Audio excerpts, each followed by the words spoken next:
This is episode 9, which in itself is quite an exciting feat. We're happy to be able to bring you this quality content for 9 weeks in a row. It's pretty awesome. Yeah, it's Um, really amazing. thank you for coming out. If it is your first time, welcome. I'll just introduce our co-host for today's video. So of course, as always, we're joined with Joe Bladdock, who is a mortgage professional located in the Simcoe area, but serving all of Ontario. Joe's been in the industry for over 10 years. He's got 2 kids. He has been he's the man if you're looking for some knowledge on mortgages. So again, it's always happy to have you here, Joe. Thanks very much, Sam. I appreciate that wonderful introduction. It's always great to be introduced by you. Yes, and I do have 2 kids. They are really they have a lot of energy. They keep me going, and they give me a lot of drive to get up for every day. Yeah. And thanks for the great introduction. I'm really excited to have episode 9 air today. Really exciting episode planned for us. And Sam, I'll just introduce you back here. Sam Thompson is a mortgage agent here in Barrie, Simcoe County. He's been part of our team here for over a year, which is pretty fantastic. And he's been helping a lot with our first-time home buyers and even just like educating home buyers into what is available for them with grants and credits and rebates when they go to purchase their first home, which is really exciting. And Sam, it's good to have you on the show today. I know you're married, and it's just great to have you on the show today. Yeah, thanks for the introduction, Joe. Again, I'm really happy to be here, Yeah. and we're happy that you guys can be here with us today as well. So, if you're watching the video, feel free to drop a comment, just saying hi. As you know, if you've seen the videos before, every comment and every share actually counts as an entry into a contest that we run each week. So that's a reminder that at the end of today's video, we will be doing a draw for a winner to win a $25 Skip the Dishes e-gift card to keep those ordering in takeout meals going. They've been keeping me pretty sane, being able to, Yeah. get to experience that during lockdown. Yeah, absolutely. Like having food just like say on a Friday night just to celebrate the week, Mm-hmm. having a good week or whatever it is, something to just celebrate the week. Because during COVID and lockdown, it's hard to differentiate the weeks anymore. So, let's have Mm-hmm. this week we're ordering Chinese from DoorDash or Skip the Dishes. Absolutely. Yeah, so Yes. definitely, like Sam was saying, leave a comment or question or share.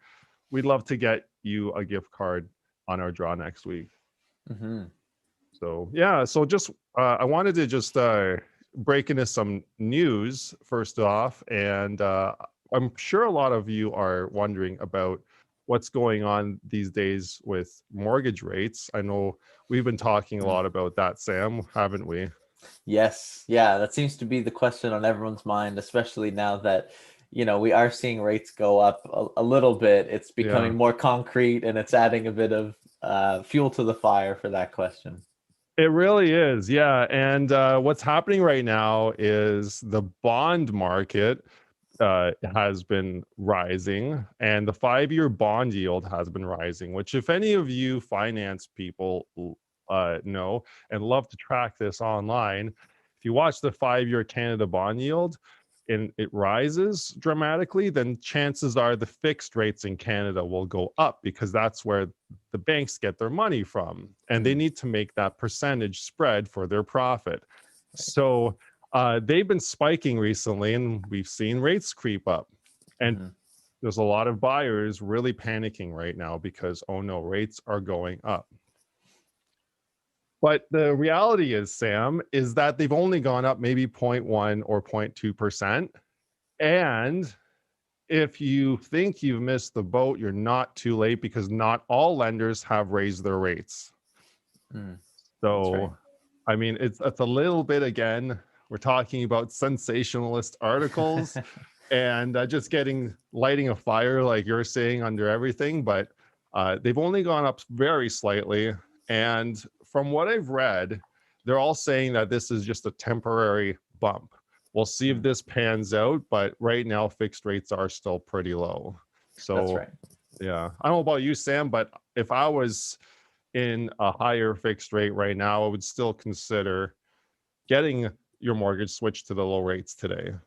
Absolutely. And we're seeing a lot of people reaching out for that. And that's definitely been a big trend, especially going into the new year, that we've really been looking at is, over the last few weeks, going through the series of using the lower rate compared to the higher rate to Yes, actually switch you into, you know, same payments on a more expensive home, or keep your payments the same while consolidating, debts you may have acquired over the last couple of years. absolutely. Yeah. So, just getting into that, I have a small presentation to share with everybody today that I'll go into to summarize exactly, Sam, what you're saying we've been chatting about for the last few weeks. Hmm. And then we'll conclude it with our special guest in a few moments here. That's right. All right, so let's look at the presentation. I'll just share the screen here. And if any of you can't see it, it should be here as well. Looks good. All right, so let's just look at that here. Okay, perfect. All right.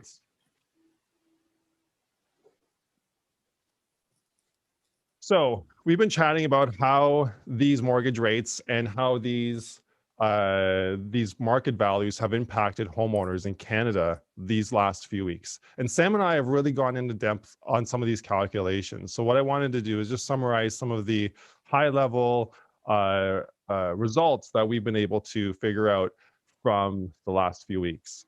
Hmm. One of the things we've realized is that if you got a mortgage 2 years ago in February 2019, you would have got a mortgage probably around 3.64%. That was the topping out of the 5-year fixed rate around that time. And we found out if you were to put that mortgage into a 164 rate today, that you would save approximately $456 a month, Wow. which is pretty substantial. I mean, that can go towards funding maybe a nice savings account, emergency fund, can go to fund, maybe a car payment because you need to replace a car. Hmm. I mean, the savings can just really mount out. It can help send your kids to maybe that program that you wanted to send them to, or allow you to pursue some extracurricular activities or some education of some kind, lots of things, right? Hmm. Just by changing your mortgage. The other thing we saw is you can actually increase your mortgage and pay approximately the same amount because you're paying a lower rate. Now, in this slide, I didn't put the amount because it's different for everybody, but approximately the amount that you can increase your mortgage by will be about between $50,000 to $100,000. Wow. Yeah. So just by increasing your mortgage and paying off some of your consumer debt, or Hmm. maybe paying off your car and eliminating that car payment, you're going to pay the same mortgage payment, but at the end of the day, also not have those other payments in tow, increasing your cash flow. And, you're taking advantage of those low rates to do that. Right. Yeah. So we've seen a lot of that, Sam, where people have rolled in some debts, or even say folks that are separating. We've seen a lot of that in 2020 and 2021, and they can roll in a spousal buyout and not have their mortgage payments increase very much at all. That's right. And it's definitely something to say that it's worth the conversation with Joe, myself, or Terry Lynn in the office to see where you stand in terms of, any of the options we chatted about. If you're looking to, upgrade to your more forever home, or if you want to reconsolidate some debt that you've accrued over, the COVID season, or if there is spousal buyouts. There's been, quite a variety of what we've been able to use. Use that low rate for. Exactly. And yeah, like you said, Sam, upsizing your home. This is the last slide before we head into our special guest. But this is the most massive one, right? When you upsize your home, the home that you bought in February of 2 years ago, 2019, for 550,000, you can turn around and with today's rates and today's market values buy a $900,000 home and only be paying $46.91 more per month. Wow. Anyway, let's stop that there. I've talked enough. Let's get our special guest in here to chat a little bit about, how how to win really in today's market. Okay. Talked enough. Let's get our special guest in here. So as we get ready for our special guest to join us here, today we'll be talking a little bit about how to win in today's market with Kaleb Streeter. Kaleb Streeter is a real estate agent in the Aurelia market. He specializes in the Aurelia market locally, and he's part of a brokerage called Exit Realty, and they're located in Simcoe County. And he actually has won the top agent in Exit Realty for 2020, which is I'm really excited to have him here today, because he's going to give all you viewers today some real valuable knowledge on the market and how to win in today's market. So welcome, Kaleb Streeter. How are you today? Yeah, thank you very much. If we could just do this whole thing over again, I'll never get tired of these introductions. So thank you kindly for that. That's cool that you saw the award. I wasn't sure you just came out of nowhere with that. So we're very proud. I run a small team, so I can't take 100% of the credit. I do have people behind the scenes that are, it's a real blessing to have, and that help us, serve the marketplace in the capacity that we do. So a lot of the taxing part of the job, the administrative tasks and things like that are being taken care of in the back end, allow us just to serve our clients, where we can be in the field 95% of the week. So thanks for having me. That's great. And I'm really glad to hear that, because, a lot of the times clients need to see you and interact with you. So I'm really glad that those folks on your team are able to get you out front and dealing with the buyers personally, and making sure that you're finding them what they're looking for. And I wanted to ask you actually how that's all going right now with the market values the way they are. I know they're really high right now. There must be a lot of excited sellers out there. So the answer is twofold, right? It is, clearly the market is on fire in terms of pricing. And it's a favorable thing to be a seller, but a lot of those sellers also have to rebuy. Mm-hmm. So it's kind of that old adage, right? It's 6 of one, half dozen of the other. Whether you sell high and buy high, or things plateau and you sell mediocre and you buy mediocre, or you're in a market that's favoring buyers and you sell low but you can buy low. If you're buying and selling in the exact same market, let's call it Simcoe County, and the exact same market conditions, so call it with inside of 90 days, then there's really not a lot difference. Your net proceeds will likely be the same, but it's you guys that really make the big difference right now. So you would say, okay, well then what is the point? What's the point of moving? If you could take advantage of a lower rate than you have, if you can take advantage of increasing your mortgage because your affordability went up because of the lower interest rates, and consolidating debts and paying off vehicles, then this is more of a financial move than an emotional move, or even a want or desire. It's kind of retirement planning. It's wealth building, and real estate has been and will always be a great vehicle for that. So the real winners in today's market currently are people who are selling that don't have to rebuy. So an investor that perhaps has multiple properties, or someone who has a cottage that is willing to let it go, things like that, or are moving out of province, or have bought privately, downsizing, whatever. So there are some winners in this market. Now, I say that, but I also want to be careful, because if you are buying in today's market, there's a way to win. So I don't know what kind of time we have here, but I can go into some tips and tricks for buyers as well, and how to not get discouraged and win in today's market. Mm-hmm. Yeah, that would be great, actually. Okay. All the information you're giving right now is very valuable.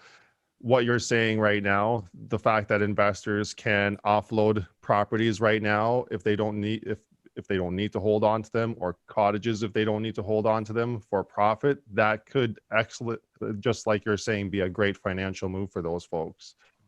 Oh yeah, big time. Yeah. But you're saying the other financial move is for those who aren't rebuying. So tell me a little bit about that before we head into talking about how to win in today's market, because I want to know more about that. For those who aren't rebuying, what would their strategy be right now? What would you think there? Sorry, are rebuying, like people who have to buy as well? Oh, who don't have to rebuy? Like Oh, okay. what fine is that? Yeah, so I mean it's a sale only, and for Yeah. any real estate agent, it's the greatest feeling ever because there's no pressure. You can Yes. accommodate any closing, give or take, and you can be creative with your marketing. Again, not having to match up a purchase end to a sale. It's the chicken or the egg conversation. Do we buy first or do we sell and then buy? And there's pros and cons to either. But again, if you're Yeah. just selling, then you're really in the driver's seat and you can take advantage of the market. So it's kind of one of the areas that we've been focusing a lot on is that, okay, let's go and see who we worked with in the past that bought an investment property or, that maybe they're in their 50s and 60s. This would be a good time to cash out. Because if things did change and it took another 5-10 years to get back up to these levels, which I don't speculate, but let's just say it did, then maybe it's a good financial move to sell now. The other thing is if it was early or premature and things did plateau, it certainly makes it easier to rebuy. Mhm. And you can diversify your equity. So you don't have to use 100% of your proceeds to get back into the market. And you know how they say drive till you qualify. So as an investor, it doesn't really matter where you're buying as long as you can manage the property and if it's cash flowing, right, which is key. You could go as far north as you need to until the values start to drop. And Exactly. because of that, we're actually seeing a lot of traffic go Huntsville and north up to North Bay. Yeah. Yeah. I've heard a lot about North Bay right now.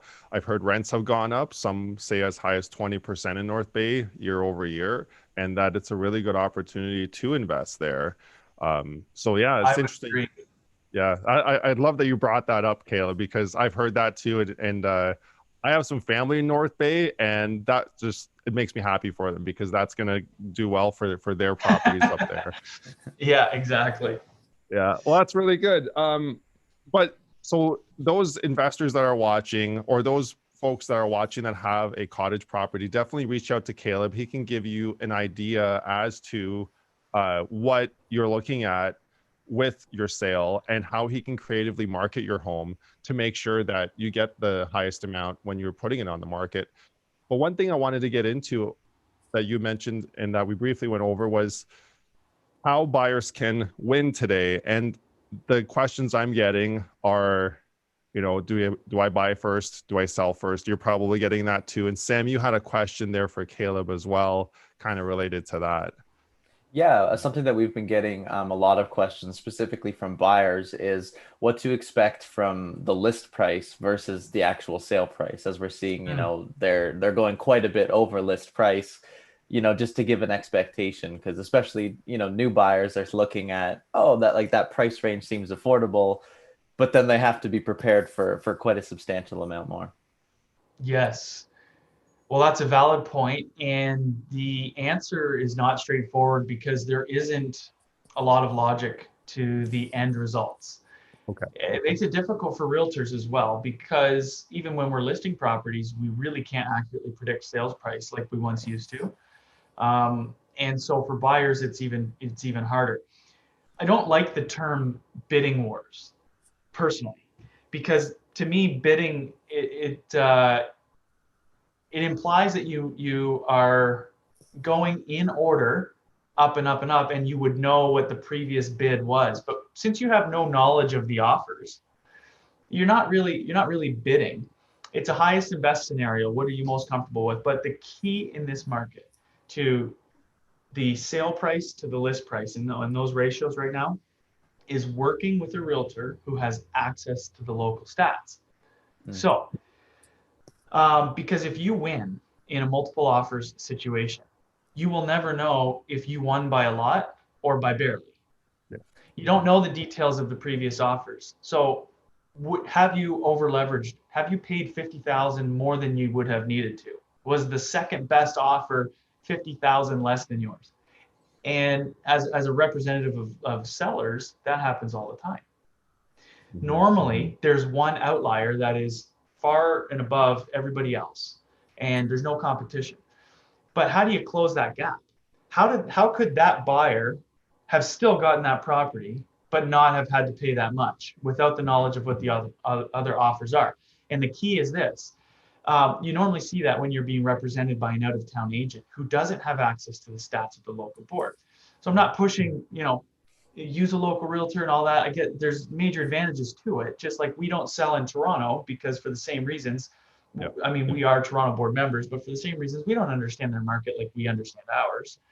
So with knowledge, representing the selling side, and then also statistics, we can say, hey, working with a buyer, this street, here's the list to sale ratio.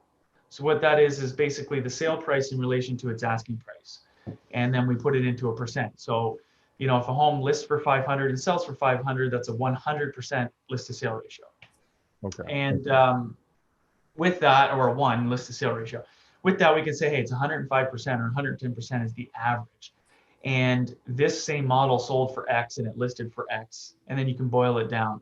And then you could really get fairly accurate with that, because those same statistics is what the seller's agent used to price the house and to direct the seller on what to expect. So they already have a number in mind. If we list for 550, we're hoping for 7. And that's an in-towner, really, that's a realistic expectation. If you see a 549.9 list price and you don't have a 7 in front of your offer, extremely unlikely you'll be considered.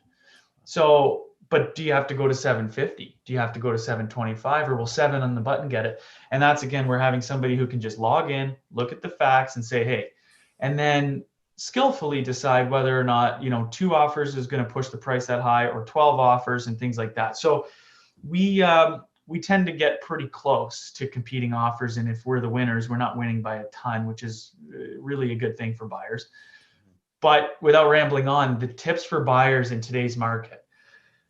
So firstly, pick a local realtor to represent you on the purchase end. It's okay to have somebody represent your sale and somebody else represent your purchase. You want to double dip. You want the best in each market. And it doesn't normally mean it's the same realtor, especially if you're coming from out of town. Number 2 is there's more than just price that is attractive to a seller, right? So there's 5 main components to any offer, and you have purchase price, deposit amount, closing date, inclusions, exclusions, and conditions. So of all 6 pages, really the seller is just looking at those 5 main components. So if you take the price out of it, that's only 20% of really what the seller's looking at. Although it's weighted differently, but that's just 1/5 of the offer. So then if you start going down the list, it's like, okay, well, what can I do? Well, what's next? Deposit. Okay, great. If you are capable, if you have liquid, putting the highest possible deposit on your offer will do you wonders, because it shows financial strength. It does. Although it's not actually the case, 9 times out of 10, people believe that if you walk from an offer or from a firm deal or whatever the case is, if you fail to close, that deposit gets forfeited to the seller. Now, by court order, it normally ends up that way. It's not actually, doesn't just automatically get forfeited. But if that's the decision from the lawyers, then a healthy deposit makes the sellers feel very comfortable. Almost, they want you not to close. Exactly. So they can go back to market. And as long as the market conditions are still the same. So as high as possible, as comfortable as possible, as a buyer, you should be putting the most amount in your offer. It comes off of your down payment anyways. If you're putting 100,000 down and you have 50,000 liquid, then put it down. Because price aside, that's going to put your offer right near the top. So if you're a first-time home buyer and you're not borrowing from an RRSP, if you're not getting a gift from parents, you have some liquid that you're using as your down payment, use it as your deposit, and make your offer as attractive as possible. And then from there, you just can go down the list. And the last one, really, I mean, conditions is one thing right now. We're not seeing offers with conditions very often, but don't step outside your comfort zone to buy a place without financing, or especially if you're going really high, it would be nice to get an appraisal on the property still, but and a condition to back out if you couldn't. But Closing date is the last tip that I'll give you there for buyers, and that's really to let the sellers pick the closing date. So what I mean by that is if you've sold and you have a date in mind that you need to match, of course you got to stick with that. But if you have flexibility, or you're a first timer, or you can accommodate any closing, give the seller what they want. So they're going to look on that very first page of an offer. Really nothing else matters. They're going to see purchase price, deposit, closing date. Okay, the closing's exactly what I want. The deposit's very healthy.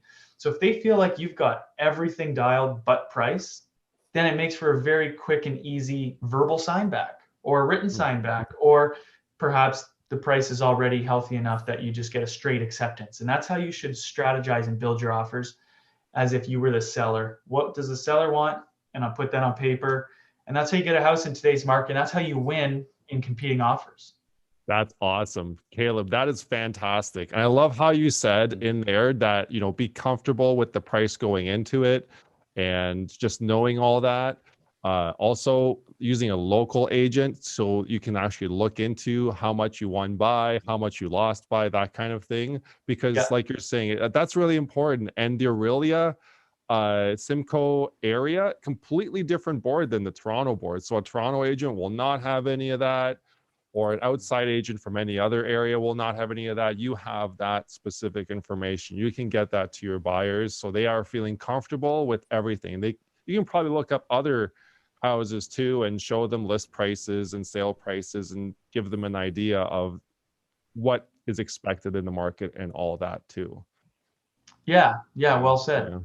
Yeah. But going back to what you're saying about, you know, just being comfortable and all that, I noticed that buyers that bought for $550 in February of 2019 can pre-approve now for $900,000 today, based on an average sale price because of the equity and interest rate situation. So if you're looking to buy at a $900,000 home, it's almost as if they need to be looking at a home that's priced between, maybe, if I'm getting this correctly, $750,000 to $800,000, and then be prepared to go up to the full 900. Is that about right? Yeah, I would say that's accurate for sure. Okay.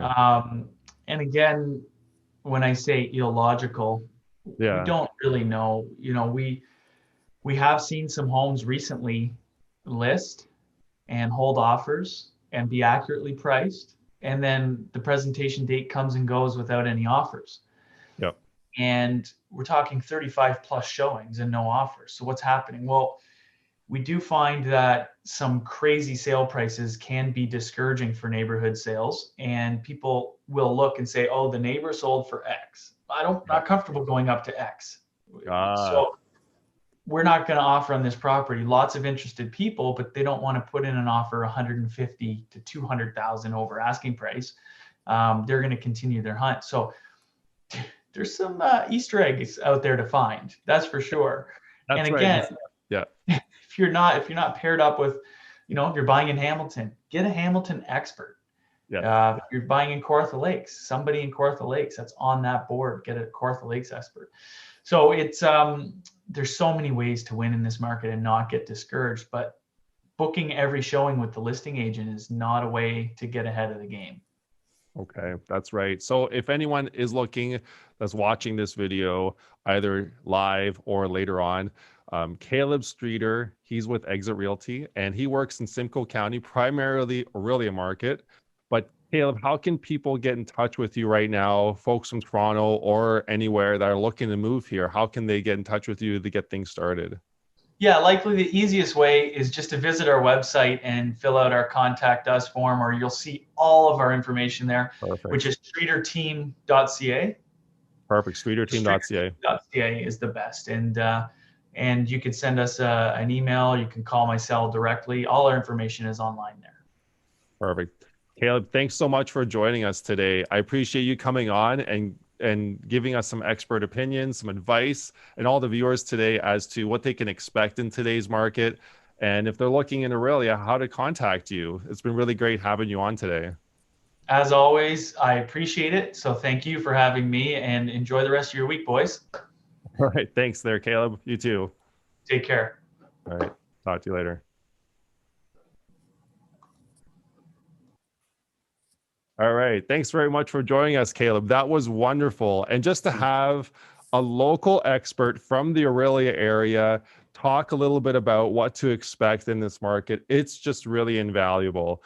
Kaleb works in the Aurelia market. He's on the streets every day. Get in touch with him at streeterteam.ca. So moving on, Sam, we have a contest. We do. So again, as we do each week, at the end of each video, we ask Joe to bring out his snare. We do a awesome drum roll and pick a name from people who have commented or shared the video. So again, this is another opportunity for you to join. If you have any questions for myself, Joe, Terry Lynn, or even Kaleb, and even just want to connect or have any questions, please write those in the comment section. We will get those through to Kaleb, or we will get back to you in next week's video. But as for now, I think we're ready to draw from last week's comments and shares. If Joe, you're ready on your end. All right, I am ready here. And today, I just wanted to tell everyone, in case they're wondering, I changed the sound of my snare a little bit. I put a I guess it's called an ambassador head on here, and took off my other Evans head. I can't remember what it was called, just to get a different sound. So if any one of you have any comments, I would love to hear about that. All right, so here's a drum roll.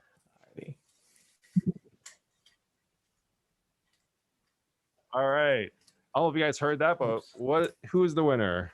Today's winner is actually Alex McCoolson. All right, congratulations, Alex. Way to win your card, and we'll get in touch with you this week to get that out to you. And as a reminder, as Sam always does, questions in the comments below. If you have any questions for Sam, myself, or Kaleb this week, all questions, comments, and shares will be entered into a draw for next week between now and Tuesday of next week. So please join us next week on Canadian Mortgage Weekly. And Sam, we'll have you there as well. Video 10, looking forward to it. Yeah, episode 10. We might do something special, and we're looking forward to seeing you all there.